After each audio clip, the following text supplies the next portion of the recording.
水に強い反面、火に弱い。彼はよくモテる一方、悪い噂もある。人魚姫は声を失う代わりに足を手に入れた。わさびの日本語相談室。コンわさびーむ。日本語 V ティーチャーのわさびです。いつもわさびの日本語相談室を見てくれて本当にありがとうございます。さて、今日の質問はこちら。反面、一方で、それと代わりにの違いは何ですか？という質問です。皆さん、質問を送ってくれてありがとうございました。今日はこの3つの文法を比べながら使い方の違いを勉強しましょう。準備はいいですか？水に強い反面、火に弱い。彼は漢字が得意な反面、リスニングは苦手だ。反面は、だけど、だが、というニュアンスです。一つのトピックに、二つの反対の性質や傾向があるという時に使います。これは対比の表現です。反面の反は反対の反。面はアスペクトという意味です。同じものでも反対の面から見ると違うキャラクターがあるということです。彼はよくモテる一方、悪い噂もある。納豆は人気がある一方、全く食べられない人もいる。一方は、そして、またというニュアンスです。一つのトピックに他の性質や傾向、状況があるときに使います。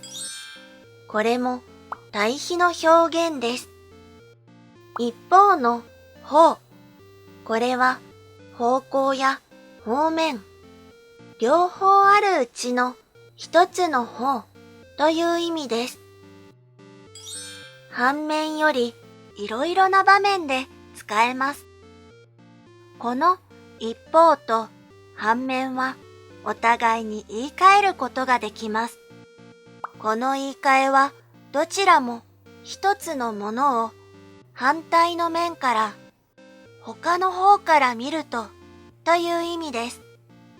同じニュアンスなので言い換えることができます。でも一方にはもう一つ他の意味があります。声優である一方、歌手の仕事もしています。ヒーローは昼寝をしていた。一方街ではゾンビが暴れていた。別のことや状況が同時に同じ時に起きている。一つ以上のことをどちらもしています。同時にしていますと言いたい時にも使えるんです。この同時にという意味の一方を反面に言い換えることはできません。反面は一つのことに二つの面があることを説明しています。この一方は二つのことが一つの同じ時に同じ人に起こっていることを説明しているからです。でも反面を一方に言い換えることはできます。得意なこと、苦手なこと、反対のものを同じタイミングに持っているという意味だからです。給料が多い代わりに出張も多い。人魚姫は声を失う代わりに足を手に入れた。残業を手伝う代わりにラーメンをおごってもらった。代わりにには3つの意味があります。1、対比です。一つのトピックに反対の性質や傾向、状況があるときに使います。2、代償。何かをするために何かを犠牲にする、失うという意味です。3、交換条件。何かをしてあげるから何かをしてもらう。何かをしてもらうから何かをしてあげる。ギブアンドテイクのような関係です。対比の時、反面、一方と言い換えることができます。代償の時、同時にという意味の一方と言い換えることができます。交換条件の時、基本的には言い換えができません。では、それぞれ詳しい例文を見ていきましょう。対比は一つのものを他の面、方向、ポジションから見るという意味です。少し表現の仕方が違いますが、どれもニュアンスは同じです。代わりには、反面、一方、同時にという意味の一方、すべてに言い換えることができます。代償は何かをするために何かを犠牲にする、何かを失うという意味です。つまり何かをゲットしたときと失ったときが同時だということです。なので、同時にという意味の一方と言い換えることができます。交換条件のとき、A が持っているもの、できることと B が持っているもの、できることがその瞬間にエクスチェンジ、交換するだけです。なので、基本的に反面にも一方にも言い換えることはできません。でも、日本語を教えてもらう代わりに英語を教えている。これは日本語を教えてもらう一方で英語を教えている。同時にという意味の一方に言い換えることができるんです。文をよく見てください。て、いるを使っています。て、いるは be-ing。今、それを続けていますという文法ですね。でも、これはいつもそうしていますとか、今より前のポイントからずっと続けています。今までこの関係を続けていますという意味でも使うことができる表現です。この文はその時だけの一回だけの交換条件という意味ではありません。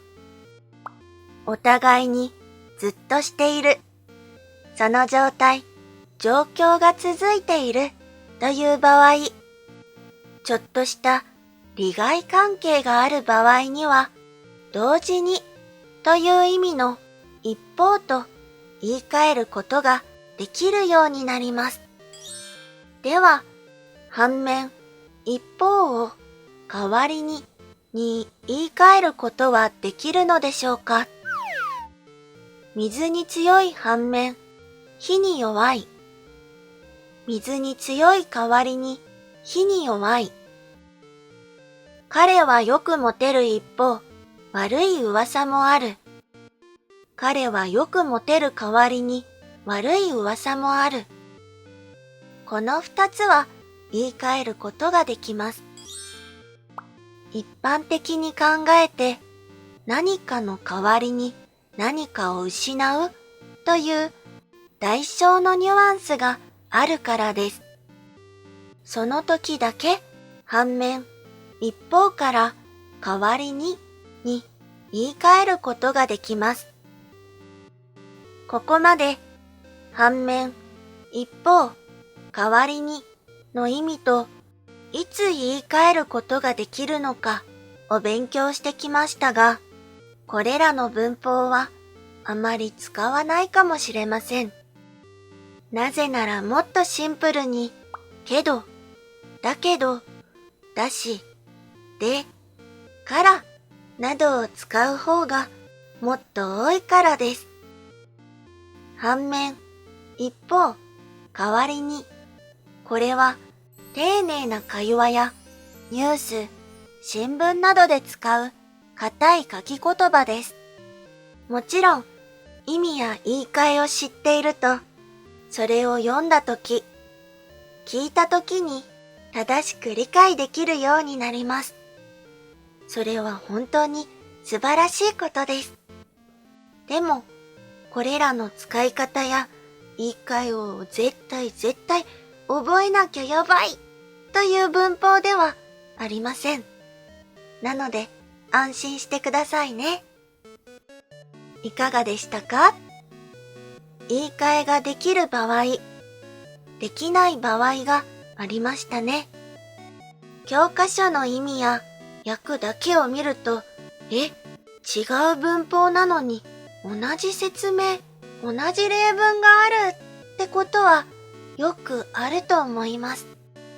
ニュアンスの違いや使い方に悩んだときは、ぜひコメント、質問を送ってくださいね。新しくメンバーシップに入ってくださった皆さん、今月も継続してくださった皆さん、いつも応援本当にありがとうございます。コメント、チャンネル登録、LIKE もとっても励みになっています。